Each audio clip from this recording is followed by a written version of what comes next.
Dear students, अब हम करेंगे कक्षा 3 की बुनियादी कौशल विकास कार्य पुस्तिका में गणित विषय का और हमारे गर्मी की छुट्टियों का होमवर्क। अब हम करेंगे गृह कार्य 5, गतिविधि नंबर 5 है ये। अगले 3 दिनों तक आप अपनी मुख्य गतिविधियों पर खर्च किए गए अनुमानित समय को घंटों में नीचे दी गई तालिका में लिखिए। इनके छुट्टी होते ही अगले 3 दिन आपने क्या क्या किया। मुख्य गतिविधि जैसे सोना या आराम करना। पहला दिन, तो पहले दिन में हमें बताना है कि आपने कितना कितना समय इनमें लगाया। बिताया गया समय घंटों में, घंटे के हिसाब से हमें बताना है कि आपने कितना कितना समय इन कामों में लगाया। सोने में आपने लगाए 8 घंटे।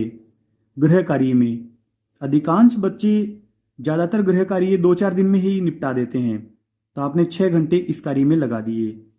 खेलना, घर के अंदर केवल आप 2 घंटे ही खेले।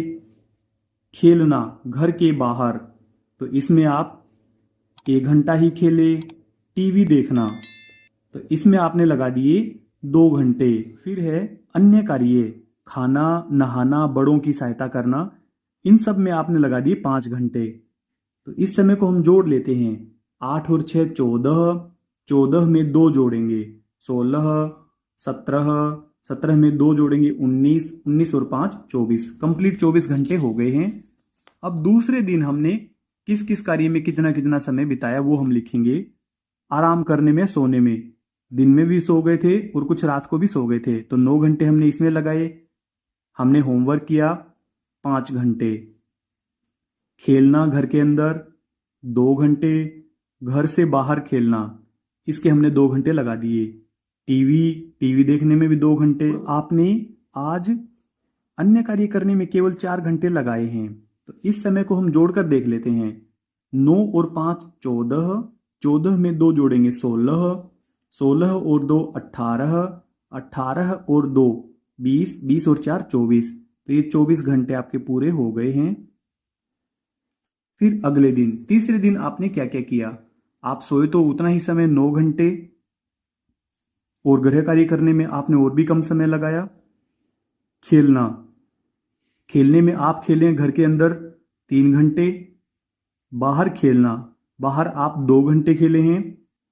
टीवी देखना, टीवी देखने में आज आपने 1 घंटा और ज़्यादा बढ़ा दिया है। और फिर अन्य कार्य, खाना, नहाना, बड़ों की सहायता करना, उसमें केवल आपने 3 घंटे ही लगाए हैं।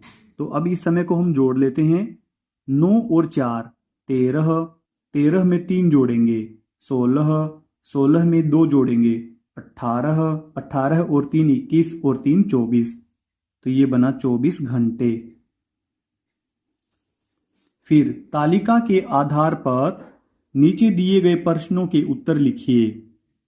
आपने सोने, आराम करने में कुल कितना समय खर्च किया, तो हमें तीनों दिन का बताना है।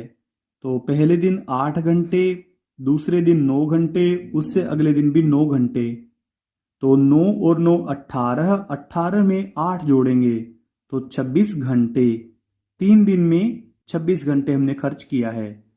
फिर आगे है, आपने घर के अंदर खेलने में अधिक समय खर्च किया या घर के बाहर खेलने में, और कितना अधिक। तो हम देखते हैं, हमने घर के अंदर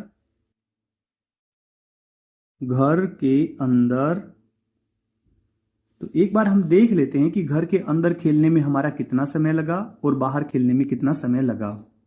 तो घर के अंदर खेले हैं हम 2 घंटे, 2 घंटे और 3 घंटे। 2 और 2 4 और 3 7, यहाँ पे 7 आया। घर के बाहर 1 और 2 3, 3 में हम 2 और जोड़ देंगे तो 5। तो हमने घर के अंदर खेलने में ज़्यादा समय लगाया है। हमने घर के अंदर 2 घंटे अधिक लगाया है।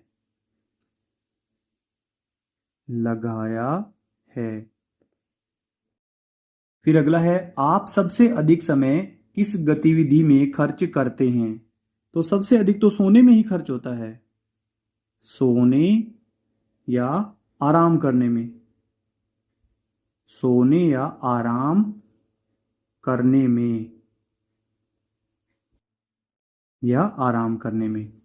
फिर अगला है, आप सबसे कम समय किस गतिविधि में खर्च करते हैं? तो सबसे कम तो इसी में है कि बाहर जाके खेलना। घर से बाहर खेलने में, खेलने में। ऊपर तालिका देखें तो उसके अनुसार यही बनेगा कि घर से बाहर जाके खेलने में हमने सबसे कम समय लगाया है। क्या आपकी पढ़ाई का समय आपके टेलीविजन देखने से कम है? तो आप देखें, अभी तो कम नहीं है हमारा। यदि हां तो आपको क्या बदलाव करना चाहिए?